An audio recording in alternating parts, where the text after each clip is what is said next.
Hello everybody and welcome to the Lore in Dota 2 League Season 17, Week 7. Today, we're taking a look at Princess and the Coli Outbreak taking on Shadow Shaman's Swedish Shawarma. With me here as usual is the Dr. Dota, Randy. 5 seconds remaining. Of course, last week sadly had to flake on the Big L team's game.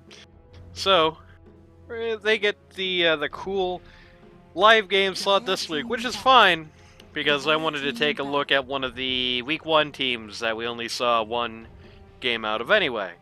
And this seems like the appropriate place to go for that. It's a win-win, you know what I'm saying? Everybody is happy. 10 seconds. Except J-Bay, who doesn't get to play Timbersaw this game. Banning out some interesting heroes on the other side, banning out Mighty Midget heroes in particular. No Meepo, says Big Al. Meepo on the downswing, a little surprising to see him get a first phase ban, I guess. 5 seconds remaining. I also kind of wonder if Timbersaw is quite as scary in this patch with the Shiva's Guard nullified as badly as it is. Well, it's nullified in games that you don't expect to go 60 minutes, which isn't necessarily this game. I mean, it's the timing's like a little worse, so. It's hitting games, yeah, it's a lot worse. It's a lot worse. Much later game item now. First pick up Adden on Princess and the Coli Outbreak, which is something that I'm surprising is taking this long to actually start happening in the LD2L, frankly. Radiant team ban. Undying coming out on the other side. US Danny just asked me to stand in for him. I don't think that's happening. Radiant team ban. Danny.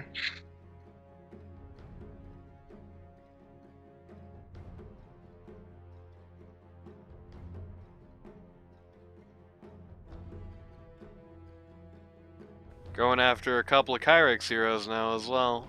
10 seconds. Faceless Void knocked out here, Dire team ban. along with a Lone Druid. Very core-centric ban Void roster. into Abba. Seems like an awful Void game already, but it's just me. They might not like it for their pause one. I mean, you know, Void versus Abaddon. Void It versus might be a pause one, but we'll see. True. Void versus Abaddon is. I mean, he probably shouldn't be. Void versus Abaddon is really bad for Faceless Void, unless you care about anybody else on his team. He can't do anything to the Abaddon, but and he struggles if Abaddon is next to it. The but- bristleback situation where you kill everybody else on his team and then he just runs around. Yeah. So he is much worse at Bristleback in that particular than Bristleback in that particular scenario. It's not very good for him. 10 seconds remaining. Still, at the very least, Batten can assist guys in the chrono from the outside of it. I guess it's just this is one of the best cores in the game. Get rid of it, right? Might be what they're thinking. Lion coming up here. Bit of an annoying hero for a Batten to play into. Not the worst in the world. I think people are a little overly afraid of Lion in that position, frankly, but 10 seconds. you know how it goes. You know, we've seen a game earlier where we've seen a very, very scared Abaddon playing into Lion, unfortunately. Radiant team pick. We can get back, get minimally bad. Vengeful Spirit coming up. Seeing VS and Abaddon on the same team together last week. Pretty good results. Though, there was also an IO in that whole process. Still, you know, one thing Abaddon, like, I guess really, two things Abaddon doesn't really do very well is damage or stunning people, right? He doesn't really have a great natural way to do a lot of damage, especially not very quickly. And he doesn't have a way to stun anybody until he gets Basher, which is probably going to be coming out pretty late in the game. VS makes up for both of those shortcomings and gives a nice little position swap, which can be fun with Abaddon sometimes, you know. Swap somebody right into Abaddon's face and just immediately pop the man to go to town on them. That's a nice Void game though. Okay, that's decent for Void.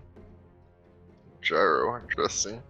Yeah, I don't know. I definitely agree. It definitely seems like the Faceless Void might have been a wasted ban, considering you now have 2 saves in a Chronosphere and one thing you can throw in it.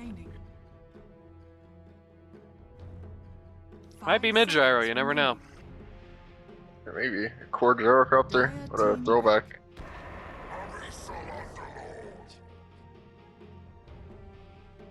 Pit Lord coming up. Presumably, it could be a pause for gyro, I guess. If it is a core gyrocopter, then Pit Lord is going to get rid of that quite 10 nicely. seconds remaining. Though, he is of slightly questionable utility against 5 Abaddon, seconds unfortunately. remaining. For sure. Abaddon can very easily keep him silenced, and the Aphotic Shield can make him not have any abilities, basically. It's actually terrible core gyro game. Like, you just get stunned, and then like there's 2 other targets that you can't kill very easily, and you're kind of bad at hitting Doom. Yeah, the good news for the Pit Lord is, if that is a core gyrocopter, I think it can't be anymore, because it's like, gyro into Pit Lord is like an unimaginably bad matchup. It just makes you do no damage at all. Except with your ult, that's it.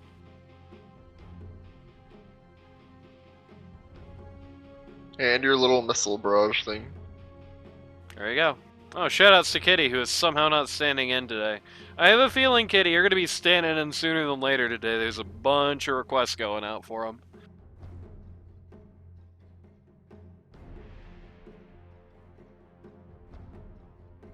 Radiant team Thinking. pick. Weaver coming up. What is the fascination with this hero, I wonder? It seems know.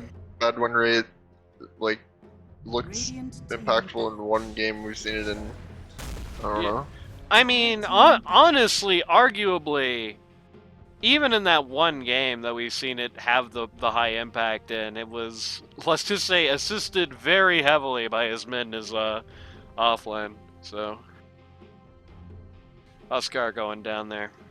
Well, that's the way it's supposed to go, right? Your carry is supposed to, like, carry later, like your mid and Well, offlane what I mean is, secure early game. even later on in the game, it was a lot of like, Weaver had very high impact because 4 people were going after the Pit Lord every single fight, and Weaver could just pick everybody off while they were busy doing that. Nobody cared about him at all.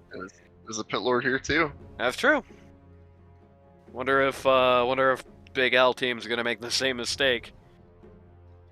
Windrunner ban? You're banning Windrunner when you have a Pit Lord? I guess. If you really want to get rid of that, I guess. That seems really bad to me. 5 seconds Radiant team ban. Banning Lena when you have a Pit Lord? At least Weaver Lena's doesn't like decent it. this patch. Weaver doesn't like that either. Weaver's bad against stuns and silences, so they ban the That's silence. true, but the stun. if you want to talk about stuns and silence, how about VS stun? How about Sand King Burrow Strike? How about Gyrocopter missile? How about Abaddon Curse of Avernus? Avoiding a core with like stuns, 10 I guess. seconds I don't know. remaining. How about CK's not Also, that could really be bad pickable into right now, but into whatever they're picking mid.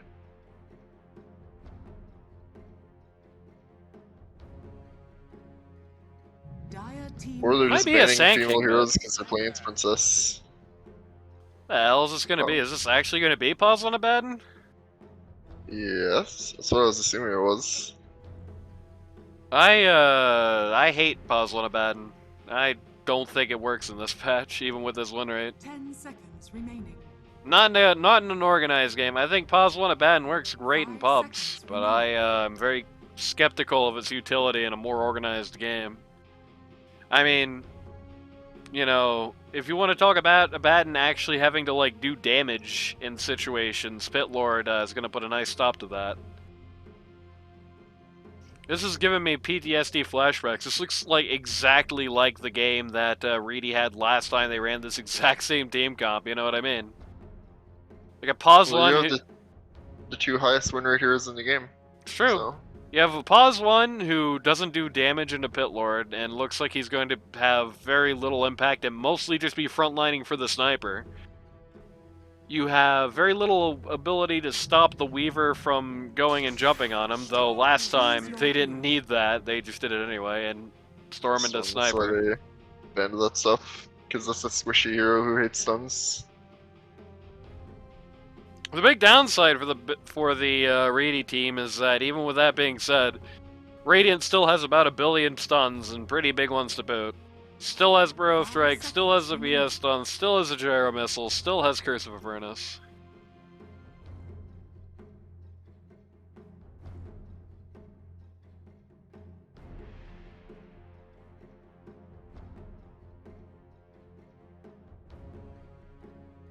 So that's the downside here. Storm Spirit is still going to have to play pretty carefully to avoid getting donked here. If he gets stunned, if he gets caught up here, he can very easily just get chain stunned down from 100 to 0. Upside being is they have the Pit Lord who can, like, really the Pit Lord plus the Undying who can be the front line, the Lion throwing stuns, kind of right behind those guys. And Weaver and Storm Spirit can kind of engage however they want. Until that first time they get stunned, they get pretty free reign over these battlefields, right? So, like, you can easily have the situation where Storm Spirit just jumps backline, snaps up the sniper. Weaver is sitting there with the Pit Lord throwing bugs at, like, you know, the Radiant support line, throwing bugs at the Gyro, and so on and so forth, right? And you're kind of getting sandwiched there. Front and back, you have the Pit Lord Express, which is a fun little tactical and strategic element in this game as well.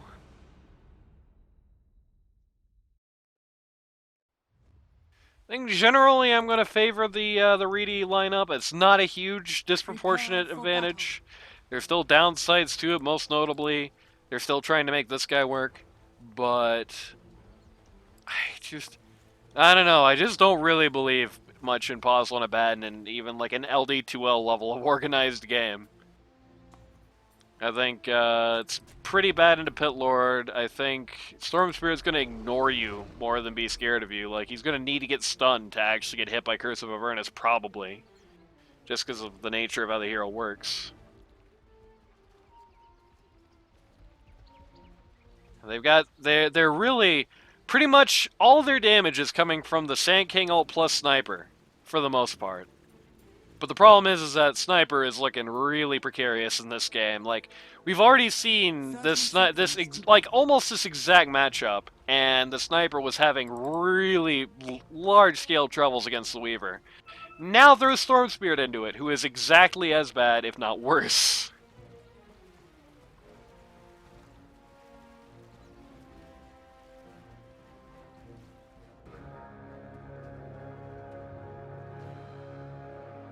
Kitty says Storm doesn't matter if you have VS, you just swap the Sniper. I don't know. I don't feel like swap is going to be good enough against the Storm Spirit. I think you need more than that usually, especially when you have the Weaver to boot. Like waste more mana, I guess. Yeah, it might be good. It'd be like 1 or 2 spells from him at most, like just 1 second more ball, 1 static remnant or vortex to get rid of the shield, and that's it.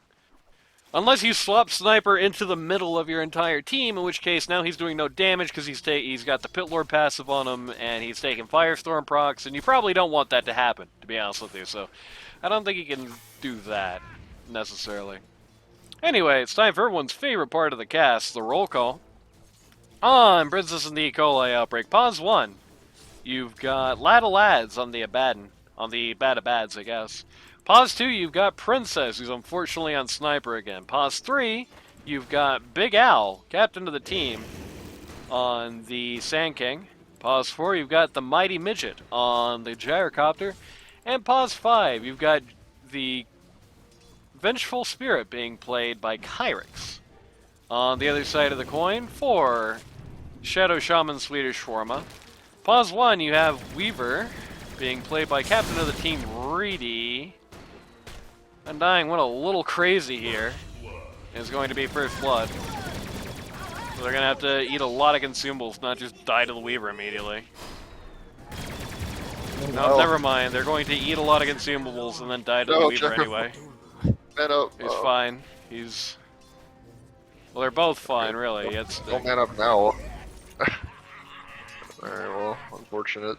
Pause 1, captain of the team, you got Reedy on the Weaver. Pause 2, you've got J-Bay on the Storm Spirit. Pause 3, you've got Big Boy LaCroix on the Pit Lord. Pause 4, you've got Reflexy on the Lion. And pause 5, you've got Boss on the Undying. One more reason you can't swap Sniper into the middle of the team, by the way. You know, the absolute nightmare scenarios, you just swap sniper and he just immediately gets fingered to death. Slightly unfortunate, to say the least.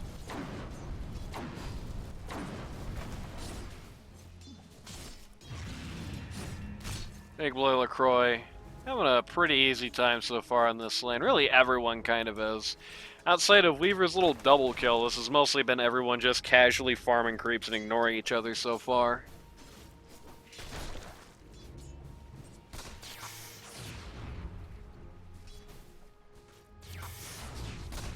You really want to talk about a team with no chemistry, right? I do gotta question the wisdom of sticking Princess on the sniper as your mid, and then a Baden Pause 1. Like, you're gonna you have a sniper to make the game super duper long, and also a Pause 1 who is like done at 40 minutes. You know what I mean? Seems a little not so good to me. ChatGPT says Dire wins unless Sniper solo carries the game. Yeah, that's pretty much the long and short of it, I think. I think I would largely agree with that. Kitty thinks they're not going to be able to kill Sniper on the high ground. I think he dies in 1 second on high ground unless he's, like, super farmed. Honestly, there's, like... this game has a potential for, like, the nightmare scenario where Storm Spirit just balls right on top of his head, just fakes him full to 0. See if we can get that range creep there. Which would be funny. Because you can scout him really well. You have the Pit Lord Express. It's like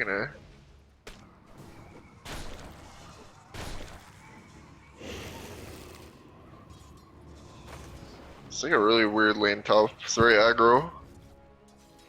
Yeah. Yeah, it's kind of a weird lane mutually here. You kind of, well, spoilers, there's a Sentry Ward there, which Reedy now knows. Big Al? Big Al! They don't have any detection here anymore, though, so he's fine. Oh no, that's cringe. They ran out of detection in a lane against the Sand King, so he got to survive. That's sad.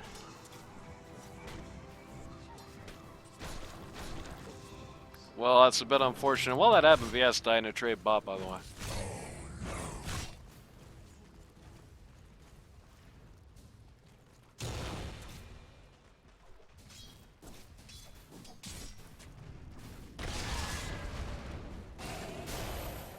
Lion getting stunned.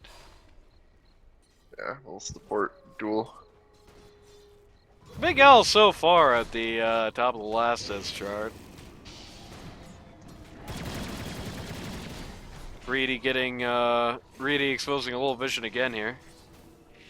Where are the sentries? Okay, so boss is coming with 1 sentry at the very least, so that's good. Stupendous. Reedy just contests the pull here. Maybe gets the gyro? Yeah, gets the gyro actually, just for free. And they're likely... Oh, might be dead too. Oh no. Yeah. But Yeah, he tries to burrow strike and just gets killed by the Sakuchi on the way out.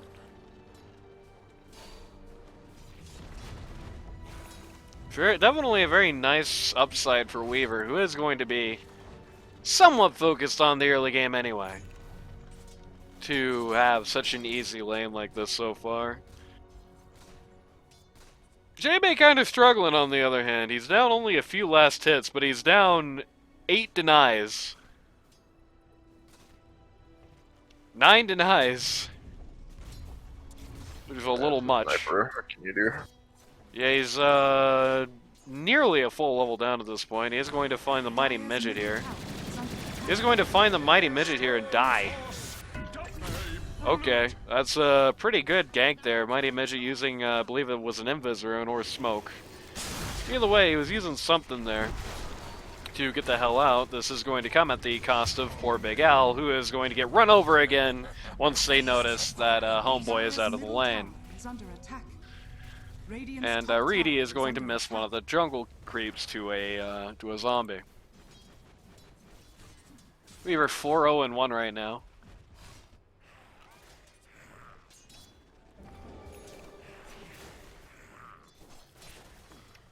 Sand King has a Veil already, so there's that.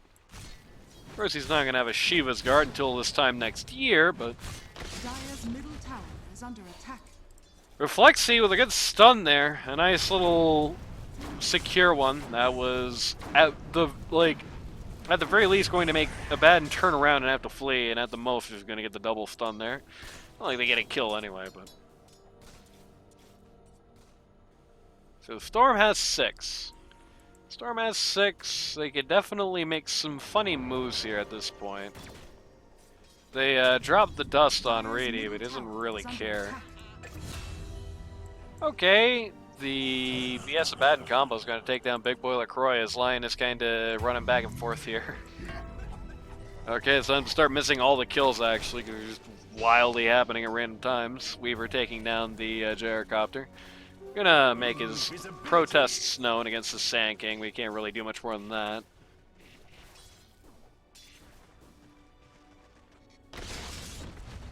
Storm Spirit, Lion, and the Undying. Everybody is here at Smash Ultimate, here at the mid tower.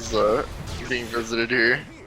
They're going to call in a bunch of friends to try and bail them out, but they do get the tombstone, which is an okay amount of money. I guess. That's all they get for it, though. So only small compense. Radiant's top tower is under On my attack. way, the graveyard. It's kind of morbid. Oh, okay. Oh god. Accidental pause, very nice. Nice. X. Just like Merlini. At least I didn't do it. Yeah, that's true. I wonder if casters can still pause. You should try it. Kitty thinks that Sniper can sustain through Swap and Glimmer. I still don't think he can. I think he still dies through all that, and I think his team does so little damage that it doesn't matter. We'll see. Yeah, I guess we will see. But it really is. I mean, the real problem is at the end of the day, they have 2 sources of damage on this entire team. They have the Sand King ult, and they have the Sniper, and that's it. Nothing else in this team really does damage. Gyro's a support, really never is. He's going to have some damage, but not enough to care. VS is just going to be about utility. And Abaddon does a lot of things, but damage isn't one of them. Even with the assistance of the VS, like really at the end of the day, especially the later the game goes on, that VS stun is going to start getting obsolete compared to the Pit Lord passive. That's going to be relevant forever. That's going to be 30 to 35% off, or 45 rather, percent off the whole game. And 45% of your right-click damage is a lot more than the very small amount of armor break that the VS W gives you. Like, you go like BKB, Satanic, Pike, Shard on Sniper, and just like avoid existing. Oh. Mighty Midget getting a kill here. Okay, See if JB's nice nice. dodge. JB with a very nice dodge. Now That's good. Sniper might die. Oh no. Kill it. Nope, his friends are here. In fact, Boss is now the one that's gonna die. If he ran instead of clicking the grave, he would have died quicker. You like I that? guess. Yeah, there we go. First Sand King died ult is gonna come immediately out on the rather boss. Wasting a bunch of time and getting boss killed. Yep. Sadly, the only person he really wasted the time of was Undying, so... They are really putting all of their chips, all of their marbles into the Sniper here, which I guess isn't surprising. He's their best scaling hero by a lot. Putting a lot of marbles into this Sniper, which could be a problem, because they're really just kind of letting Weaver get free farm in the way of doing this. Yes, and Weaver's a hero that can position himself well to kill Sniper if he has to.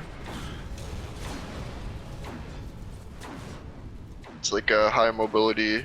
Like the only thing he doesn't have for Sniper is a stun, which his team can, he can vortex or Hypothetically. line stun. It is a lot more likely that he ends up having to get something for that himself, maybe just like Disperser or something, which isn't a stun, but will at least help. Supports you down, Like Gluckner, right? That's what they buy, Fucking rip. typically. Oh no, you hate to see it. Yeah, it could get bleed near, could get dispersed, or things of that nature, yeah.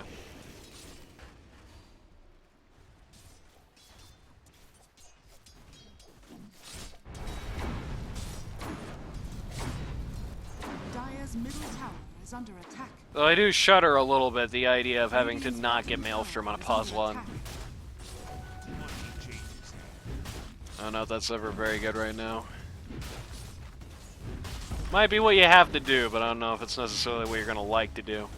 Bitlord and Undying, just plain demolition crew here, just taking down basically this entire T1 bot, full to nothing. Radiant's bottom tower has fallen. Bitlord going for a Rod of Atos here. I'm not the biggest fan of that, to be honest with you. I get why. There's a team with some really good disengage, but I would rather like to see something with a bit more oomph, you know what I'm saying? Let's take a look at the net worth chart here. Weaver in first place by a pretty decent margin. Sniper following behind. Bitlord following behind him.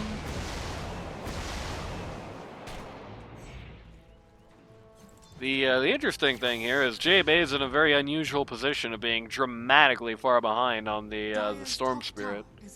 Especially considering all the assistance he had in his lane against the Sniper. Not the best look for him so far in this game, I will say. He is somebody that there is going to be, you know, a lot of chips riding on. Storm Spirit is going to have to do good this game, that much is certain, so him falling behind dramatically could be pretty bad.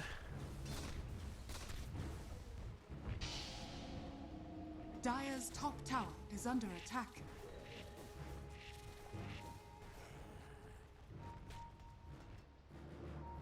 Lots of pings coming out from Team Reedy, who are trying to figure out something fun they can do right now. I think the only fun they could really have is just teleport it out from top, so they don't even have that. Hey, okay. Offensive swap here on the Undying as he pointlessly ults and dies. They're going to That's only 140 seconds, you know. We're gonna do really not much here. Better up. Epicenter on the Pit Lord. Melts. Yep, the Veil. Oh my god, the oh, look at these heroes die. Oh yep. my god. The oh, Reedy. He's to one. Nope. Okay. These heroes do a lot of damage. Yep. That Veil, that big Algot right before he didn't even die was huge there. That was the reason that they won that fight for sure. 4,086 damage there by the Radiant. 1954 passes into their coffers. What the Herald was that? They're playing a very defensive strategy on the Radiant, but not like a cowardly one. It really is every time anybody is in danger, 3 people TP wherever they are to try and bail them out. And so far, Reedy team is having a pretty hard time actually dealing with that strategy. They don't seem to... They don't seem to have a game plan in mind as far as evening things out. J-Bay going to missile dodge here. Oh, interesting situation here. This is a, well, it was a good poke, but they only got a support for it, unfortunately for them. Bitlord Express comes in a very awkward spot in the middle of that fight for the Radiant. Splits their entire lineup in half, basically, but sadly only really allows them to take the VS out and force a big retreat. Which is frustrating, because right now, really, in a 5v5, the momentum is on the Reedy teams, like, is in their favor, basically. Right? At least in a 4v4 without the pause ones, but in a fight, in like an average fair fight, the momentum is Reedy's. But Big Al team is completely denying them the opportunity to have anything that looks like a fair fight. Every scenario they get, either Team Reedy gets very, like, just it's nothing for it as Big Al team disengages, or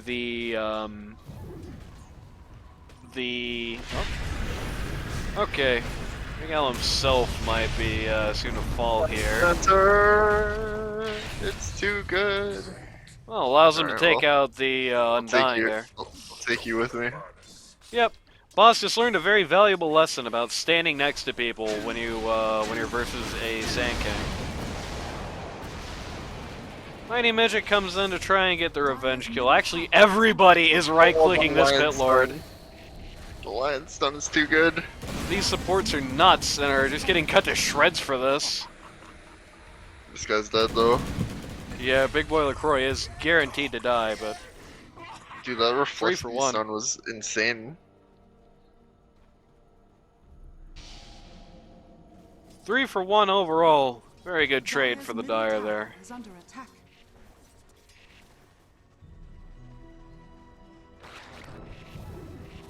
Definitely, I think, trying to put the Fear of God into Pit Lord there. Definitely trying to make him think about more defensive items. But he is not going for that. He's just picking up that Shiva's Garden Axe, which, I mean, is, in a way, a defensive item, but doesn't really help him there. Not in that case. In that case, it's all offense, baby. Baden is only now has Abaddon gotten his Echo Saber. He is not doing great as far as his flash farming thing goes, to be honest with you. Money changes hands. Money is changing Radiant's hands here. middle tower is Though, under in attack. fairness, JB is also, like, nowhere right now. He is also, like, ludicrously far behind. Not to have an Orchid at the very least, so he's about to be able to He's fight. my Orchid, which Kitty doesn't like.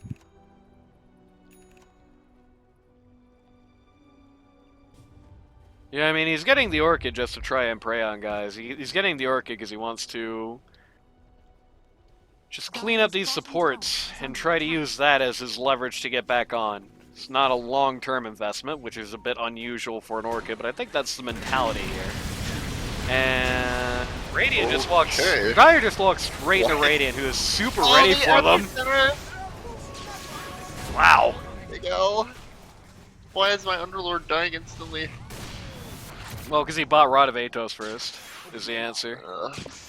Massive disaster there for the Dire, really. Is under attack. Especially Alex if, still going. yeah, especially Holy. if Reedy dies. No, he's not dead. Yep. Actually, Sand King's the one that's going down, so...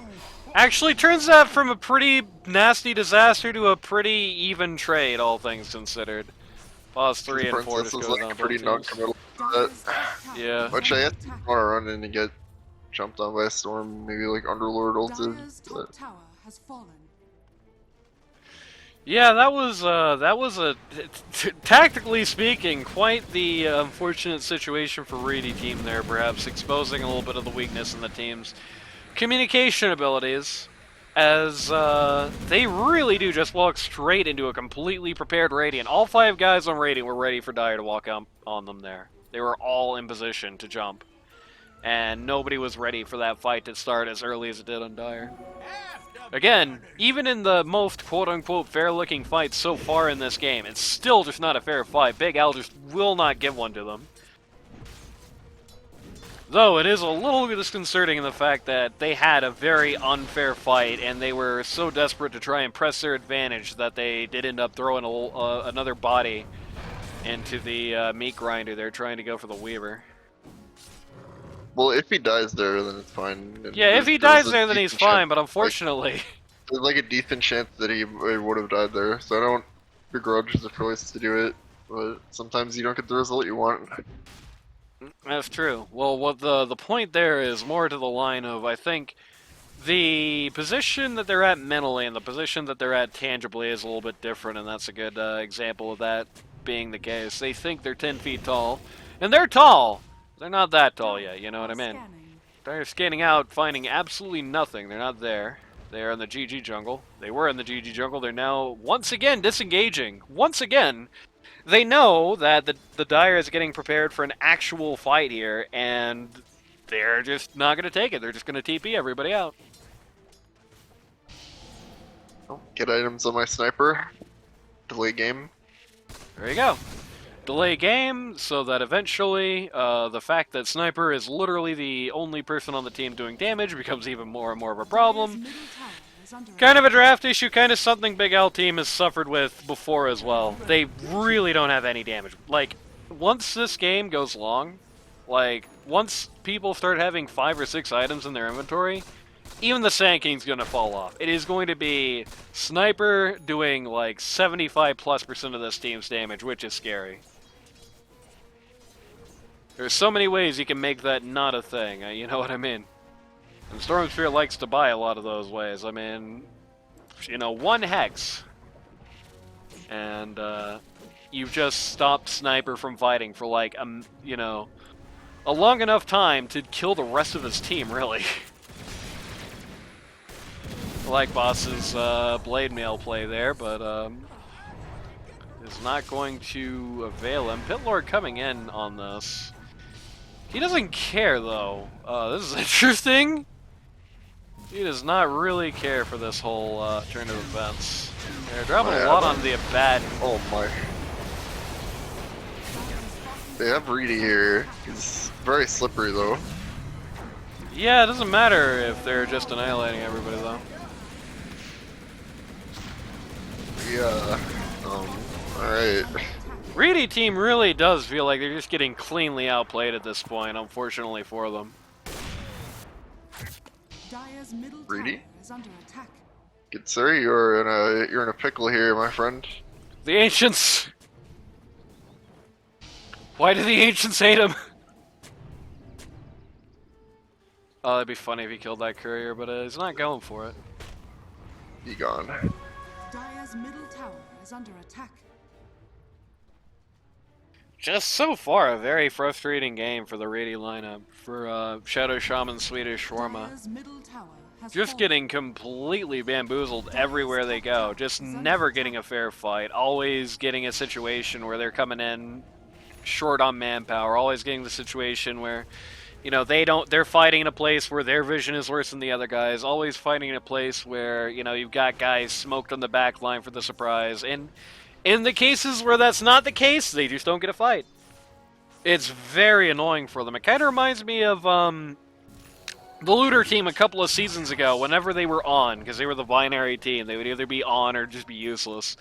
This is what a lot of the Looter teams on games looked like, and I guess JB is a veteran of that particular lineup, where, you know, there was just not a single, like, bit of weakness shown. Big L team definitely in a very angry position. And again, while they are probably at a draft deficit, they are definitely not enough at a draft deficit that they're going to lose unless they do something stupid with it, like try to go super late with it or something, which is not going to work. That doesn't happen. But like, if they're just gonna like end early here while they still have all this momentum in their corner, okay. This is a really interesting Pitlord Express here. Sniper getting hammered on the back line. Everybody is here for him, though. They can't get rid of him. No. Okay, 6 for nothing. 6 for nothing. They lose 6. Oh no. That's a mentally booming fight. Yeah. That would have been a really good fight had these teams been at rough parity with each other and not the Dire been 7k down, unfortunately for them. Unfortunately. Yep. So, I mean, that was really, I guess the better way to put it is, that's the exact fight that Reedy team was looking for 10 minutes ago, and they just couldn't find it. They finally got it, but after so long of being down, that the gap was just too immense. They had 4 people going on the sniper and he didn't die. Yeah. Oh man. Yeah, like I said, the gap was strategy. too immense. They literally, did you see how they clumped up on the sniper? Like, literally, they completely, like, surround him, basically, to protect him. Yeah. Everyone throwing spells, everyone just standing in really bad positions for the enemy team. Like, incredible way to play around Princess here. Yeah, they're playing around it very well, on the other hand. I'd really... Huh? Complaining about voice lines or what? Yeah, I don't know what he's talking about. Voice lines. Probably, but he's saying alt chat. Do I have somebody muted in this game? Question mark is right. I think I agree with that question mark. Yeah, there we go. That's what my assumption is. Radiant's bottom tower is under attack. Oh well, what can you do?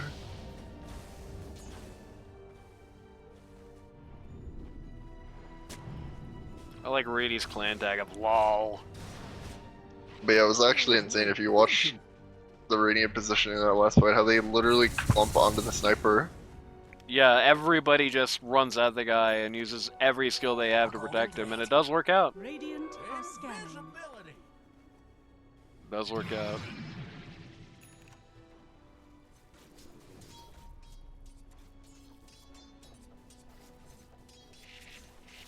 Mute and forget. Oof. Oh my god, bro.